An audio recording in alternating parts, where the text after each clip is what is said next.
We're Vikings. It's an occupational hazard. Now who's with me?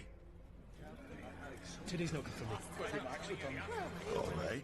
Ever heard of an occupational hazard? See how Vikings joke about death and master native English idioms by watching till the end.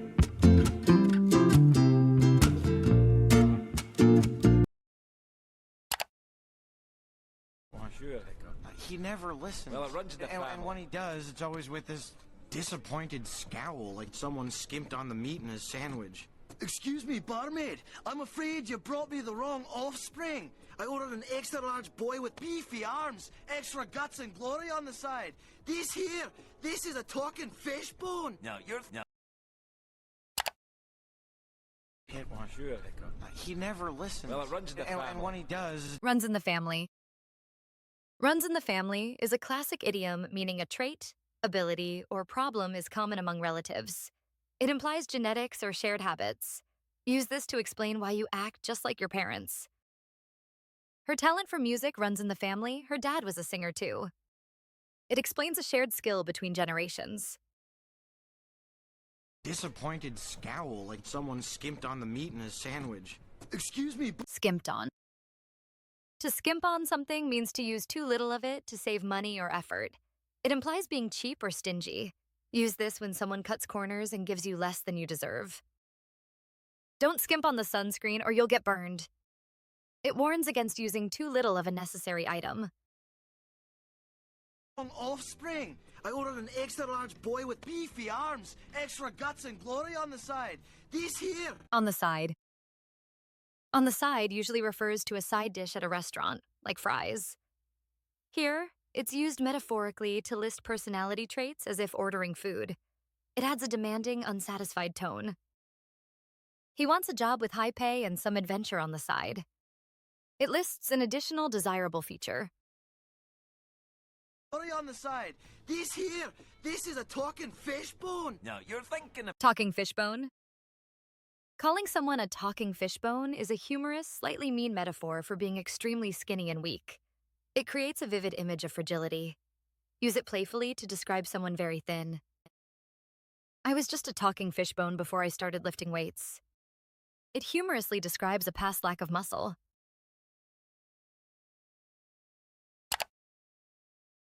Better just wait till you spill a nadder's guts for the first time and mount your first grunkle head on a spear. What a feeling! You really had me going there, son. All those years of the worst Viking Burke has ever seen. Odin, it was rough. I almost gave up on you. And all the while you were holding out on me. Oh,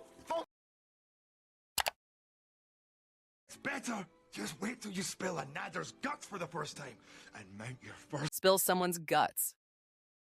Usually, spill your guts means to confess all your secrets. However, here the Viking uses it literally and violently to mean killing a dragon. In daily life, only use the secret's meaning. He was so nervous he spilled his guts about the surprise party. It means he accidentally revealed all the secrets.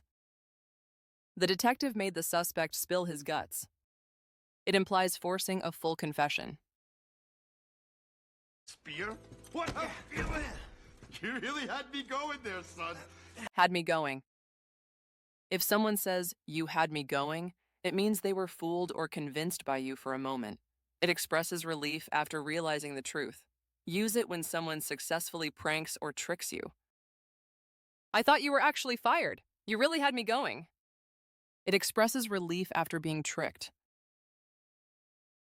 I almost gave up on you, and all the while you were holding out on me. Oh, thorough! Holding out on someone.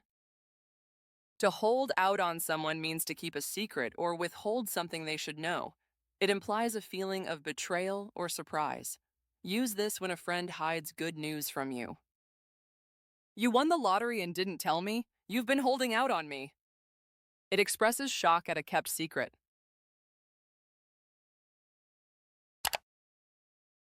Come back. We're Vikings. It's an occupational hazard. Now who's with me? Today's not good for me. All right. Those who stay will look after Hiccup.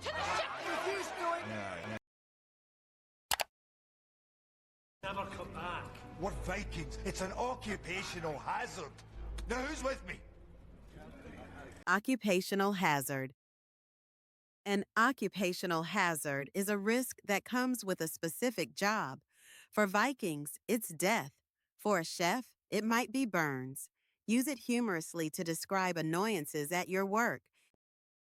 Eye strain is just an occupational hazard for programmers. It describes a common negative side effect of a job. Now who's with me?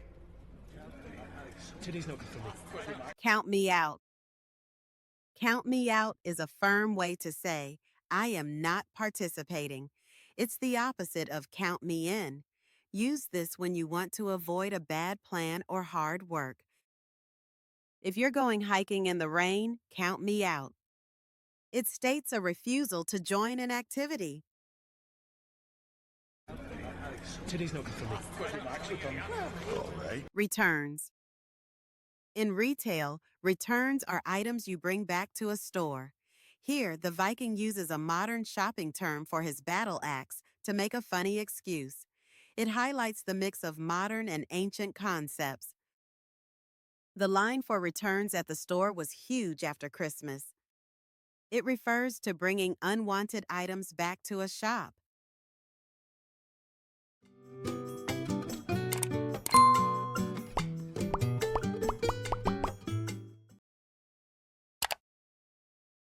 What you think you don't know what you're up against. It's like nothing you've ever seen. Dad, please. I promise you can't win this one. Dad, no. For once in your life, would you please just listen to me?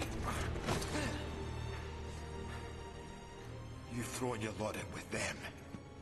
You're not a Viking. It's not what you think you don't know what you're up against. It's like nothing you've ever seen. Dad. Up against. To be up against something means to face a difficult obstacle or enemy. It highlights the scale of the challenge.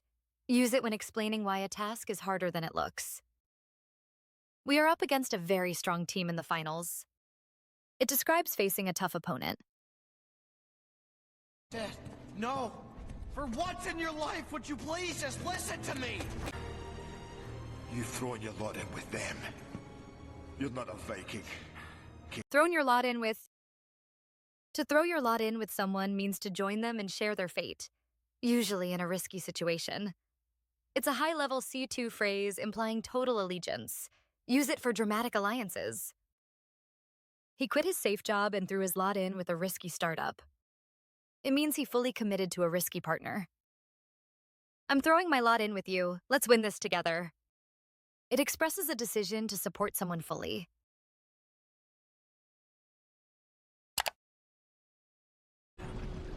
Listen, Stoic, I was overhearing some of the men just now, and well, you know, some of them are wondering what it is we're up to here. Not me, of course.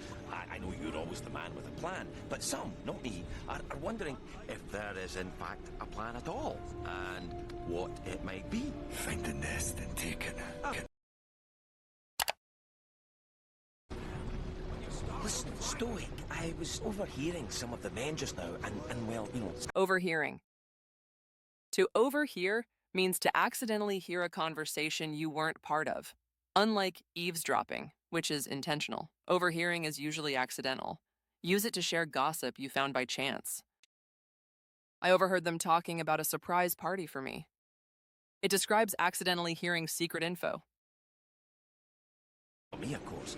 I know you're always the man with a plan, but some, not me. Man with the plan.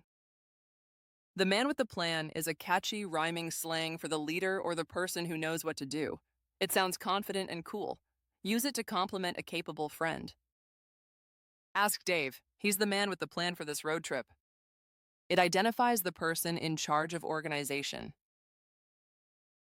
Man with a plan, but some, not me, are wondering if there is in fact a plan at all. In fact is used to emphasize a statement, often one that contradicts what was just thought or said. It adds weight to the truth. Use it to correct misconceptions firmly. I don't hate broccoli. In fact, I love it. It emphasizes a surprising truth.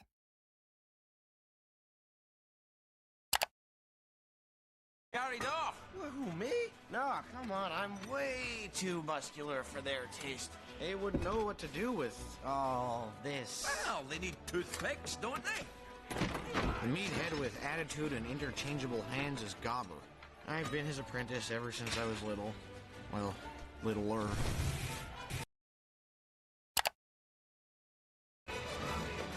Oh, nice of you to join the party. I thought you'd been carried off. Who, me? Carried off. To be carried off means to be taken away by force, captured, or swept away. Here, it implies being kidnapped by a dragon. It evokes a dramatic removal from the scene. The ants carried off every single crumb of the cake. It describes removing items completely. The meathead with attitude and interchangeable hands is Gobber. Meathead. Meathead is slang for a muscular person who is perceived as stupid or overly aggressive. It's a mild insult. Use it jokingly about friends who spend too much time at the gym. Don't listen to that meathead. He has no idea what he's saying. It dismisses someone as all brawn and no brains.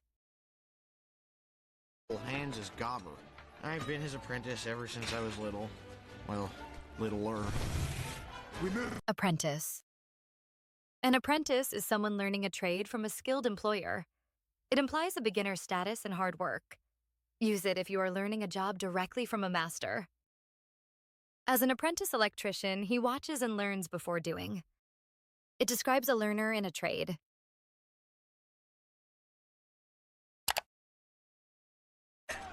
Oh, come on, let me out, please. I need to make my mark. Oh, you made plenty of marks, all in the wrong places. Please, 2 minutes. I'll kill a dragon. My life will get infinitely better. I might even get a date. You can't lift a hammer. You can't swing an axe. Oh, come on, let me out, please. I need to make my mark. Oh, you... Make my mark. To make your mark means to do something significant that people will remember. It's about seeking recognition or legacy. Use this when discussing your big career ambitions. She wants to make her mark on the world of fashion. It expresses a desire for lasting success. Minutes. I'll kill a dragon. My life will get infinitely better. I might even get a date. You can't lift it. Infinitely. Infinitely literally means without limit, but here it's used hyperbolically to mean so much. It emphasizes a huge improvement. Use it to sound dramatic about positive changes. This new phone is infinitely faster than my old one. It emphasizes a massive difference in quality. Might even get a date. You can't lift a hammer. You can't swing an axe. Swing. To swing something here means to handle or use a weapon effectively. In slang, swing can also mean to manage or accomplish something difficult. Try saying, "I think I can swing that" when accepting a task. Can you swing a ride to the airport for me? It asks if someone can manage to provide a favor. Don't stop here. Keep learning with our next video pod. It's even more fun and full of cool movie moments. Thanks for watching, and see you in the next one.